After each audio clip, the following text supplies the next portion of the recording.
Delegate from Fairfax, Delegate Fullercorn. Mr. Speaker, I rise for a point of personal privilege. Delegate has the floor. Thank you.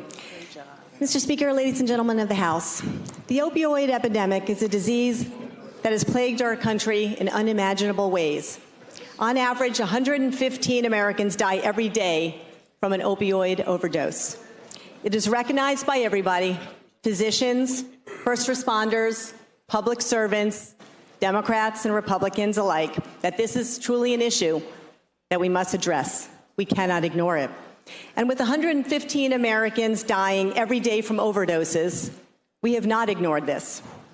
Most Virginians agree that we should be taking stronger action at the state and the federal levels to tackle this public health crisis. Earlier this year, several bills to curb the opioid epidemic soared through committees with bipartisan support. And I applaud the work of all of my colleagues to find solutions that will hopefully save lives and prevent so many from the pain and suffering. But Mr. Speaker, ladies and gentlemen, I'm disappointed that we are currently not seeing the same outrage or action from lawmakers to resolve a crisis that takes an average of 96 American lives every single day. Unfortunately, we are not being praised with the same admiration for working to curb the epidemic of gun violence. It is exactly 2 weeks since the devastating shooting at Marjory Stoneman Douglas High School in Parkland, Florida. The shooting took the lives of 17 precious students and brave teachers. And since the events in Parkland, we can estimate that over 1,200 people in America have died from acts of gun violence as well. 1,200. But we also have a reason to be hopeful today. The surviving students of Parkland, Florida have been on a mission since this tragedy. They have been strongly advocating for common sense gun safety legislation, and as we all know and we have seen, they will not be deterred. They are persisting and truly setting an example for young people across the country.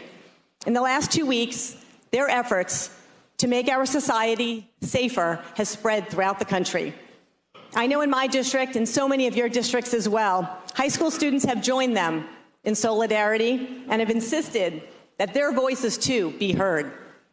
The students from Parkland are working to persuade elected officials, just like us, at both the state and federal level, to change our laws, to do something about inaction that has gone on for far too long with respect to common sense gun safety legislation.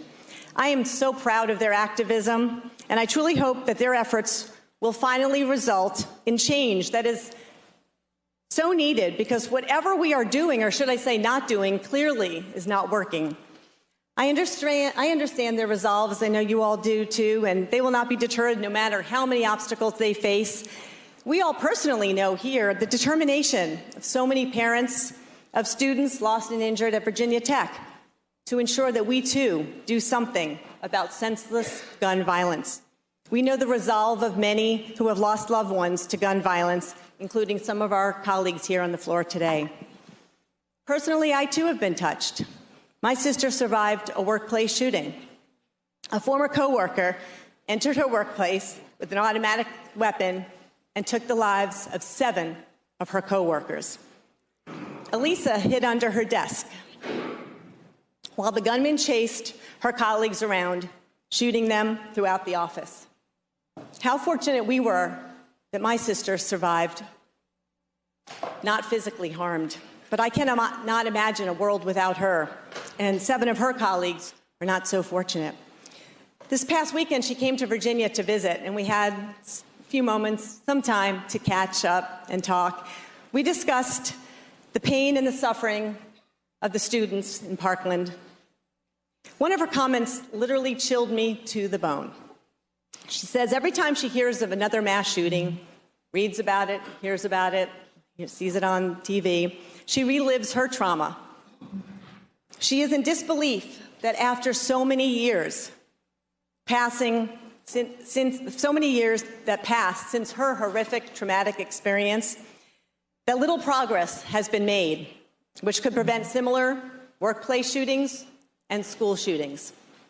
According to the Washington Post, more than 150,000 students attending primary or secondary schools have experienced a shooting on campus since Columbine. 150,000. How many of them have the same traumatic memories as my sister? How many others across the country? So here we are again, Mr. Speaker and ladies and gentlemen of the House. We hear about thoughts and prayers. We hear also that guns are not to blame.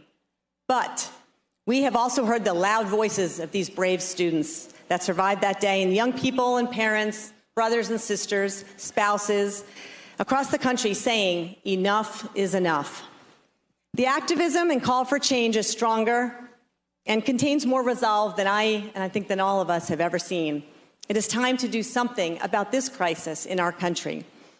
Mr. Speaker and ladies and gentlemen, we have seen tremendous progress, great progress for Virginia in a bipartisan manner this session on so many issues. And undoubtedly, Mr. Speaker, I'm confident that more will come this session. But when it comes to gun safety, I believe we can agree that we have fallen short. Mr. Speaker and ladies and gentlemen of the House, I am pleading that we do something on a bipartisan basis to attack this fatal crisis, just as we have with the opioid. All right, it says 3 out of 10 of the 10 deadliest mass shootings in American history have taken place in the last 5 months.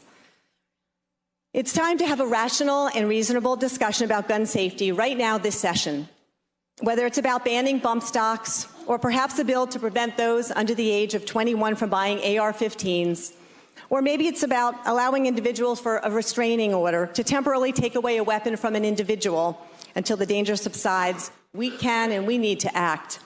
We are here in session for only 10 more days.